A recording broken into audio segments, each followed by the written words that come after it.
Cordial saludo, apreciada tutora. A continuación doy a exponer la teoría que me corresponde, que es la teoría del aprendizaje cognoscitivo social. Esta teoría se basa en el aprendizaje que tiene como esencia naturalmente social. Por lo tanto, se considera que el ser humano aprendemos desde y en interacción y por medio del entorno que nos rodea, involucrando a cada individuo. También es una premisa fundamental en el aprendizaje y el componente social. Esta teoría fue estudiada y desarrollada por el psicólogo Albert Bandura, uniendo dos enfoques para comprender el aprendizaje, que son el enfoque conductual y el enfoque cognitivo. Estos dos enfoques se unen para el principio fundamental, y es que nuestro aprendizaje y el comportamiento son el resultado de estos factores. Por otro lado, está la teoría del aprendizaje. Es aquella que intenta explicar o predecir cómo aprende el ser humano, sintetizado por varios autores, y en cómo, desde una perspectiva en general, proporcionan fundamentos desde diferentes enfoques y diferentes aspectos. Cabe destacar entre las teorías del conductismo, lo relevante en el aprendizaje es lo observable de un individuo, el cómo actúa ante una situación en particular. Uno de los recursores de Pavlov fue el psicólogo estadounidense Skinner, el cual hizo su aporte a la teoría conductista sobre su opuesto del condicionamiento operante, la cual definió como una forma de aprendizaje en la que las consecuencias de la conducta producen cambios en la probabilidad de que se repita. En su teoría, Skinner habla de que debe existir un reforzamiento para el aprendizaje, ya sea positivo o negativo. Para él son una consecuencia que incrementa la probabilidad de que ocurra la conducta. Teorías biológicas de la personalidad. Tenemos a Ernest Kretschmer. La personalidad la componen todas las características con las que un individuo nace. El comportamiento humano depende básicamente de las características físicas del organismo y no tanto de las variables relacionadas con el contexto en el que vive. Según Kretschmer, existen 4 tipos de tipología constitucional. La primera es el leptoprosopo, la segunda el pícnico y la tercera el atlético. Cuarta, el displásico. Tenemos también a William Sheldon. Su principal teoría habla sobre la teoría constitucional, la cual establece una relación entre el tipo del cuerpo y la personalidad. Los tipos de cuerpo son ectodérmico, mesodérmico, endodérmico y los tipos de personalidad son seroprotópico, somatotópico y viscerotónico. La teoría psicodinámica. Los principales teóricos de la teoría psicodinámica son Freud, Albert, Erik Erikson y Sigmund Freud. La teoría está basada en la importancia de los motivos emocionales y otras fuerzas internas.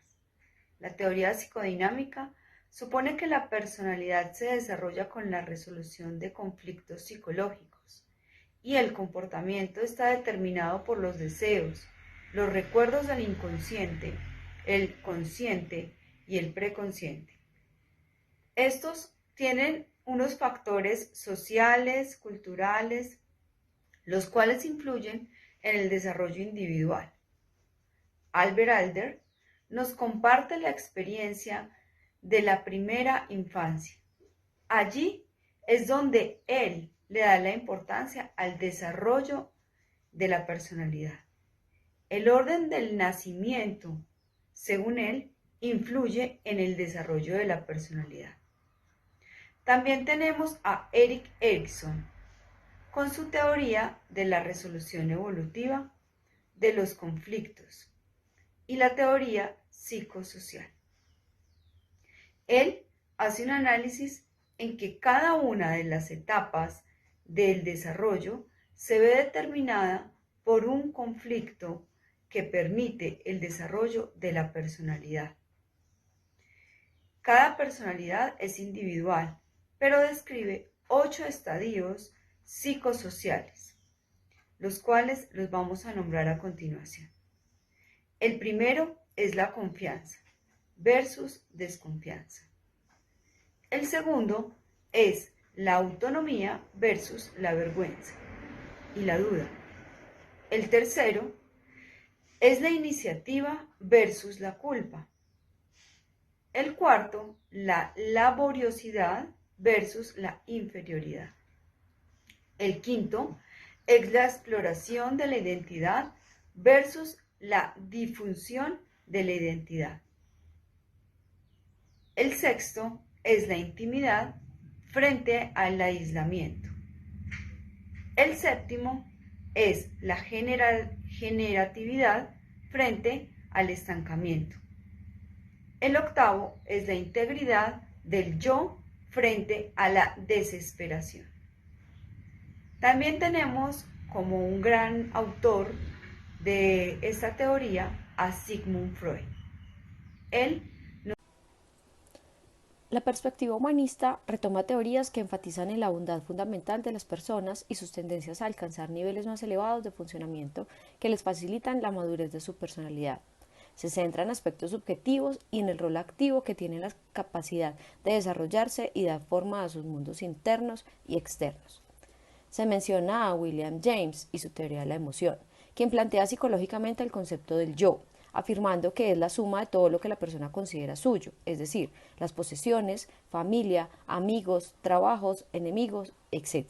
El yo lo divide en 4 partes, así, yo material, que son las posesiones materiales, yo social, cómo nos ven los demás, yo espiritual, facultades psicológicas, es decir, el raciocinio y la emotividad, y ego puro, flujo interno de la conciencia permitiendo que desarrolle la personalidad. Otro autor a mencionar será Viktor Frankl, quien a partir de su experiencia como prisionero en los campos de concentración nazi, desarrolló la teoría de la logoterapia como un nuevo paradigma que se denominó como la tercera fuerza de la psicología, en la que incluye la terapia gestal desarrollada por Fritz Perls, el enfoque centrado en la persona de Carl Rogers y Abraham Maslow con su pirámide de necesidades.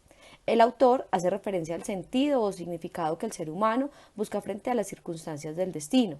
De este modo, la logoterapia supone un método de superación de los conflictos humanos que generan sufrimiento, permite encontrar sentido a las situaciones difíciles causantes de dolor, convirtiéndolas en oportunidades de crecimiento para las personas que las viven.